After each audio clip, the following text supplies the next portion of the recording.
राधे राधे। निर्जला एकादशी कैसे करनी चाहिए? निर्जला एकादशी का महात्म क्या है? निर्जला एकादशी हमको देती क्या है? ये कई सारे प्रश्न हैं और आज मैं चाहूँगा थोड़े बहुत इन प्रश्नों का कुछ आंसर आपको मिल सके। ज्येष्ठ शुक्ल एकादशी को निर्जला एकादशी कहते हैं और हमारे तीज त्योहार व्रत प्रत्येक ऐसा संबंध है जो इस जीव को परमात्मा से जोड़ता है, देवताओं से जोड़ता है। हमारी हिंदू संस्कृति में, सनातन परंपरा में, वेद परंपरा में कोई भी तीज त्योहार एक बहुत बड़ा फल देने वाले होते हैं।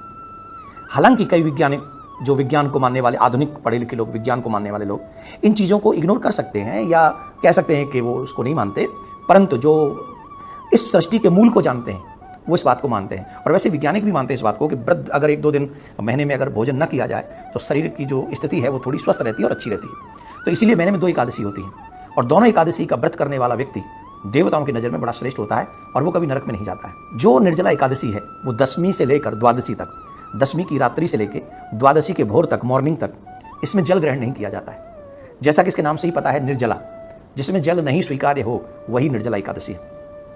इस निर्जला एकादशी का महात्म क्या है, इसकी पूजा विधि क्या है, हमको कैसे पूजा करनी चाहिए, तो वो संदर्भ में थोड़ी सी हम चर्चा करते हैं।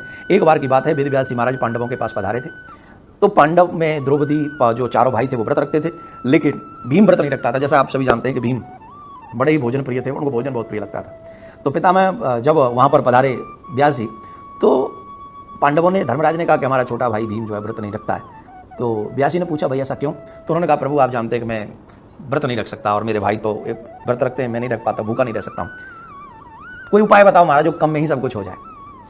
तो व्यास जी ने बताया, तुम एक काम करो, सिर्फ निर्जला एकादशी का व्रत करो। ये लोग 11 एकादशी मीन्स टोटल 12 एकादशी का जो फल प्राप्त करेंगे वो तुम अकेले एक एकादशी का फल प्राप्त कर लोगे एक व्रत करके, और वो है निर्जला एकादशी। उस एकादशी के व्रत में तुमको जल भी ग्रहण नहीं करना है। और भीम ने इस बात को स्वीकार किया, इसलिए निर्जला एकादशी के साथ साथ भीम एकादशी भी इसका नाम प्रसिद्ध हुआ। अब इसको करना कैसे चाहिए? सूर्योदय से पूर्व हमको उठना चाहिए। आजकल जो ब्रुश वगैरह भी काफ़ी लोग कर देते हैं, नहीं करना चाहिए। साबुन नहीं लगाना चाहिए, सिर्फ स्नान करें, शरीर को मलना नहीं चाहिए। अगर कोई धार्मिक नदी है तो धार्मिक नदी में जाके स्नान कर लेना चाहिए, अगर नहीं है तो घर में ही गंगा जल डाल के अपने आप को स्नान करें और यही समझे कि मैं गंगा यमुना में स्नान कर रहा हूँ। स्नान करने के बाद में ठाकुर पूजा करें और ठाकुर जी को जो भी व्यवस्था हो वो उनकी सेवा, आरती, पूजा, वंदना, पोशाक जो भी करना है करें, लेकिन ठाकुर जी को भी अन्न का भोग उस दिन न लगाए। उसके बाद ज़्यादा से ज़्यादा उस दिन उस व्यक्ति को ओम नमो भगवते वासुदेवाय इस मंत्र का जाप करना चाहिए। इसी एकादशी, निर्जला एकादशी वाले दिन हो सके तो गौदान करनी चाहिए।